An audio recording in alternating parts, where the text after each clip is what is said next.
ராசியாதிபதி சூரியன் 10ஆம் இடத்தில் திக்பலம். ஒன்னே போறோம். இந்த ஒன்றை வச்சு எவ்வளவு விஷயம் வந்தாலும் டக்கு டக்கு டக்குன்னு நம்ம ஹேண்டில் பண்ணி கொண்டே இருக்கலாம். இதனால் வரை நாம் வாங்கின அந்த டேமேஜை சரி செய்து கொள்வது, இதெல்லாம் ராசியாதிபதி சூரியன். ஒரு கெத்து, தொழில் பலம், நிறைய ஸ்டாஃப்ஸ் வருவது, புது கான்செப்ட், புது ப்ராடக்ட், நிறைய சர்வீஸ் ரேஞ்சு, உங்களுடைய பெயர் புகழ் அந்தஸ்து 4 பக்கம் பரவுவது, இதை எல்லாத்தையும் அவர் ஏற்படுத்துவதற்கு தயாராக இருக்கிறார். எதுக்கு நம்ம இது நாள் வரைக்கும் கோவப்பட்டோம், நம்ம கோவப்படக்கூடிய சுபாவம் இல்லையே அப்படின்னு சொல்லக்கூடிய அளவுக்கு நிறைய மன அழுத்தத்தையும் அதனால் ஒரு முகப்பொலிவு இழந்ததையும் கொடுத்தது.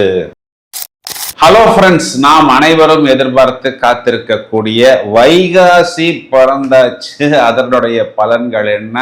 செவ்வாய் என்ற கிரகமும் புதன் என்ற கிரகமும் சொந்த வீட்டில் ஆட்சி, பஞ்சமகா புருஷ யோகங்களில் முறையே ருட்சக யோகம், பிறகு பத்திர யோகமாக வருகிறது. குரு சுக்கிரன் சேர்க்கை 2 நிலைகளில், செவ்வாய் சுக்கிரன் பார்வை, சனி சூரியன் பார்வை நிறைய பிளஸ் பாயிண்டையும் கொஞ்சம் சின்ன சின்ன மைனஸ் பாயிண்டையும் கொடுப்பதற்கு தயாராக இருக்கிறது. வழக்கம் போல் முதலில் நாம் பலன்களை பார்ப்போம், பிறகு கிரக நிலைகளை வரிசையாக எடுத்து ஆராய்வோம்.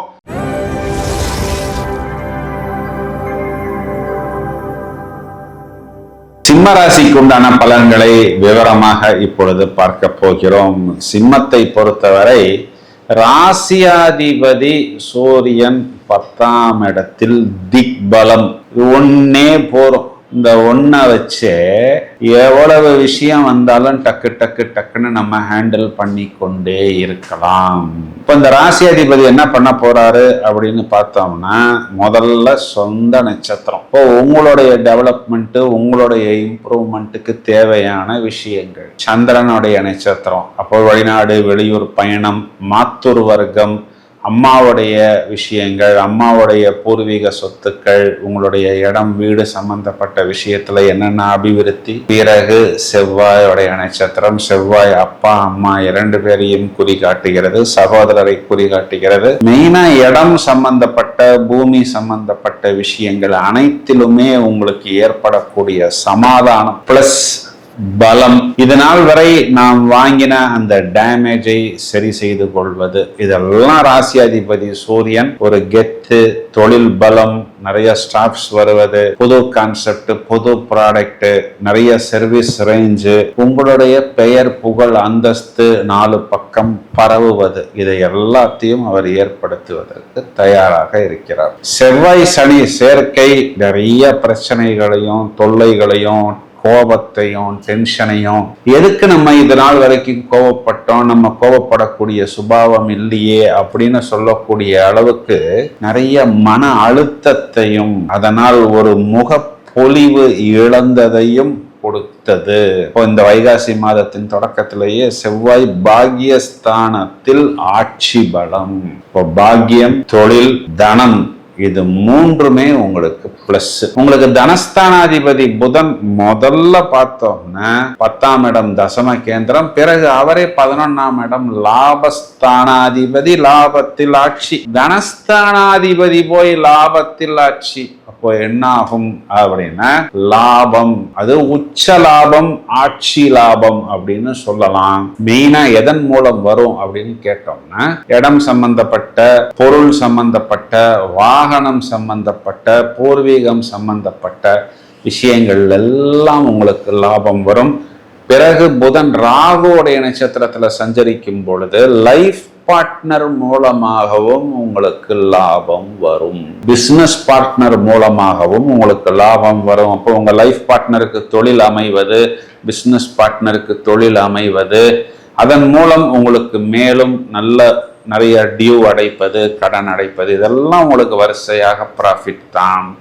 மேலும் உங்களுக்கு சுக்கிரன் 12ஆம் வீட்டில் மறைந்தாலும் அது ஒரு பெரிய மைனஸ் பாயிண்டை எடுத்துக்க முடியாது. அது உங்களுடைய கம்ஃபர்ட்டுக்கும் உங்களுடைய லக்ஸுரிக்கும் நீங்கள் செய்யக்கூடிய செலவுகளாக உங்களுக்கு தேவையான உங்கள் திருப்திக்கு நீங்கள் செய்யக்கூடிய செலவுகளாகத்தான் நீங்கள் அதனை பார்க்க முடியும். இதுல இன்னொரு பிளஸ் பாயிண்ட் என்னன்னா, ராசியில் இருக்கக்கூடிய கேது உங்களுக்கு ஞானத்தை கொடுத்துருவார். இந்த விஷயத்துல போனா நம்மால் ஜெயிக்க முடியும், தேவையில்லாத விஷயங்களுக்குள் நாம் போய் மாட்டிக்கொள்ளக்கூடாது அப்படிங்கிற அளவுக்கு உங்களுக்கு பக்குவத்தையும் நல்ல ஒரு சித்தாந்தத்தையும் நல்ல ஒரு வேதாந்தத்தையும் ஒரு டியூஷன் டீச்சரே இல்லாமல் இலவசமாக கர்மாவை பற்றி நாம் எங்கு தவறு செய்தோம் இதற்கு முன்பு அப்படிங்கிற அளவுக்கு உங்களுக்கு கற்றுக் கொடுத்துருவார். இதெல்லாம் உங்களுக்கு ஒரு பிளஸ் பாயிண்ட். இதுல மைனஸ் பாயிண்ட் அப்படின்னு பார்த்தோம்னா, அஷ்டமத்துல சாட்டான் இருக்கிறது கூட மைனஸ் பாயிண்ட்னு சொல்ல முடியாது. ஏன்னா உங்களை உருட்டிய அந்த சாட்டான் இப்போ குருவின் பார்வைக்குள் வந்து சிக்குகிறார். குரு பார்க்க கோடி நன்மைங்கிறது உங்களுக்கு நன்றாக தெரியும். அப்போ சனியை குரு சுருட்டி விடுவார், சனி என்ற கிரகத்தை குரு உருட்டி வைத்து விடுவார். அப்போ அந்த அஷ்டம சனி நமக்கு கொடுக்கக்கூடிய அந்த ஒரு நெகட்டிவ் இன்ஃப்ளூயன்சஸ் இனிமே கொடுக்க முடியாது. சாட்டன்கிறவர் லிக்விடேட் ஆகி விடுவார், நீர்த்து போய் விடுவார். அப்போ அதுவும் நமக்கு ஒரு பெரிய பிளஸ் தான். ஏன்னா இப்போ இவ்வளவு நாள் சிம்ம ராசிக்கு மெயின் மைனஸ் பாயிண்ட் பகை கிரகம், சத்ரு கிரகம், சாட்டான், அஷ்டமம் அப்படிங்கிறது தான். இதுல என்ன கவனிக்கணும் அப்படின்னா, சாட்டான் வந்து இந்த இடத்துல உங்களுடைய லைஃப் பார்ட்னர். நீங்க சிம்மராசி சகோதரியா இருக்கீங்க அப்படின்னா, உங்களுடைய கணவரை குறிகாட்டக்கூடிய சாட்டான் இந்த மாதம் முழுவதும் உங்களையே தான் பார்க்கிறார். ஏன்னா சனி 3ஆம் பார்வையாக சூரியனை பார்ப்பார். உங்களுடைய ஒவ்வொரு அசைவையும் உங்களுடைய லைஃப் பார்ட்னர் கவனித்து கொண்டே இருக்கிறார். அதனால் ரொம்பவும் கூடுதல் உஷாராக இருக்க வேண்டும் இது காலகட்டங்கள்ல. ஏன் அப்படின்னா, உங்களுக்கு 3க்குரிய சுக்கிரன் முதல்ல 11, அப்புறம் அவர் 12ஆம் இடம். இதெல்லாம் காமத்திரிகோணத்தில் வருகிறது. மேலும் உங்களுக்கு 7ஆம் இடத்தில் இருக்கக்கூடிய ராகு நிறைய ஃப்ரெண்ட்ஷிப்பு, தேவையில்லாத டிஸ்டர்பன்ஸு, வேலை செய்யக்கூடிய இடத்துல ஒரு அன்ஹெல்த்தியான சில ஃப்ரெண்ட்ஷிப்பை எல்லாம் ஏற்படுத்துவார். இப்போ நம்மளுடைய மைண்டை பொல்யூட் செய்வார் ராகு. இது காலகட்டங்களில் சுக்கிரன் 12ஆம் இடம் சயனஸ்தானத்துக்கு வருகிறார். அப்போ என்ன ஆகும், இந்த தேவையில்லாத ஃப்ரெண்ட்ஷிப்பு, டிஸ்டர்பன்சஸ், இதில் ஏதாவது நம்ம ஒரு ஃபோன் பண்ணினாலோ இல்லை ஒரு மெசேஜ் போட்டால் கூட, அது யதார்த்தமாக போட்டால் அது கூட நமக்கு ஒரு சிக்கலில் போய் நம்மளுடைய ஹஸ்பண்ட் அண்ட் ஒய்ஃப் ரிலேஷன்ஷிப்புக்குள்ள ஃப்ரிக்ஷன் ஏற்படுத்தி விடும். இது எல்லாத்துக்கும் காரணம் 7ஆம் இடத்தில் இருக்கக்கூடிய ராகுவிற்கு குரு பார்வை மறுக்கப்படுகிறது. கொஞ்சம் கூடுதலாகவும் சென்சிட்டிவாகவும் அப்படியே ஒரு பாதுகாப்பாகவும் இந்த விஷயத்தை நாம் கையாள வேண்டும். இதற்காகத்தான் இந்த விஷயத்தை கொஞ்சம் அழுத்தம் திருத்தமாக சொல்கிறேன். மேலும் இதுல மைனஸ் பாயிண்ட் அப்படின்னு தேடி பார்த்தோம்னா, அரசாங்கத்தை குறிகாட்டக்கூடிய சூரியனுக்கு சனி பார்வை அப்படிங்கிறதுனால் அரசாங்கம் சம்பந்தப்பட்ட அனைத்து விஷயங்களிலும் கூடுதல் கவனம் எடுத்துக்கொள்ள வேண்டும். அது ஒரு சாதாரண வாட்டர் டேக்ஸாக இருக்கலாம், ஜிஎஸ்டியாக இருக்கலாம், வருமான வரியாக இருக்கலாம், கவர்மெண்ட் பர்மிஷன் சம்பந்தப்பட்ட விஷயங்களாக இருக்கலாம். அரசாங்கத்தை மதித்து அரசாங்கம் என்ன சொல்கிறதோ அதன் பிரகாரம் நாம் ரொம்பவும் பாதுகாப்பாக, கவனமாக, எச்சரிக்கையாக, இப்போ நம்ம பாதுகாப்பாக இருந்தாலும் நமக்கு வீடு கட்டிட்டு இருக்கிறோம், நமக்கு கீழ் கட்டக்கூடிய அந்த இன்ஜினியர் அதே மாதிரி கட்டல அப்படின்னா அந்த ஃபைன் நாம் கட்ட வேண்டிய ஒரு சூழ்நிலை வரும். இதனை மட்டும் நீங்கள் கவனமாக பார்த்து கொண்டால் போறோம். சிம்ம ராசி சகோதரிகளை எடுத்துக்கிட்டோம் அப்படின்னா, கணவனை குறிகாட்டக்கூடிய செவ்வாய் பாக்கியஸ்தானமாக இருந்தாலும் அது பாதகஸ்தானமாகவும் வருகிறது. உங்கள் லைஃப் பார்ட்னர் உங்களையே பார்த்து கொண்டிருப்பதனால் கூடுதல் கவனம் நீங்கள் எடுத்துக்கொள்ள வேண்டும். வயதில் மூத்த நபர்களை எடுத்துக்கிட்டோம் அப்படின்னா, குறிப்பா கொஞ்சம் ஹெல்த் அவேர்னஸ், ஃபிட்னஸ் இதனை கவனமாக, மேலும் கொஞ்சம் வாக்கிங், டயட்டிங், இயற்கை உணவு, சாத்வீகமான உணவு, இந்த இனிப்பு, உப்பு, காரம் போன்ற விஷயங்கள்லாம் பக்குவமாக எடுத்துக்கொள்வது உங்களுக்கு நிறைய விஷயங்கள்ல ஒரு ப்ளஸ் பாயிண்டை ஏற்படுத்தி கொடுக்கும். But nothing to panic about it. மாணவர்கள் கண்டிப்பாக நல்ல ஒரு புத்திசாலித்தனத்தை வெளிப்படுத்துவார்கள். இப்ப நமக்கு மெயின் பிரச்சனையை ஏற்படுத்தி கொடுப்பதற்கு காரணமாக இருக்கக்கூடிய கிரகம் பார்த்தோம்னா 7ஆம் இடத்தில் இருக்கக்கூடிய ராகு.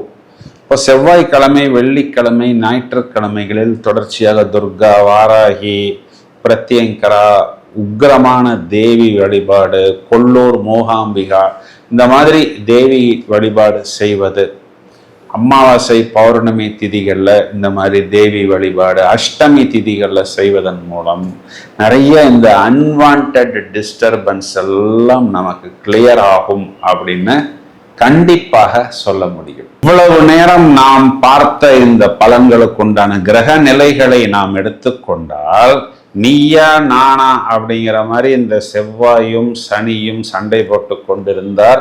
இந்த செவ்வாய் என்று சொல்லக்கூடிய மார்ஸ் தனது சொந்த வீட்டில், அதாவது மேஷராசியில் வைகாசி மாதத்தின் தொடக்கத்திலேயே வந்து விடுகிறார். 23/5/2026 புதன் என்ற கிரகம் ரிஷப ராசியிலிருந்து மிதுன ராசிக்கு சஞ்சாரம் செய்ய போகிறார்.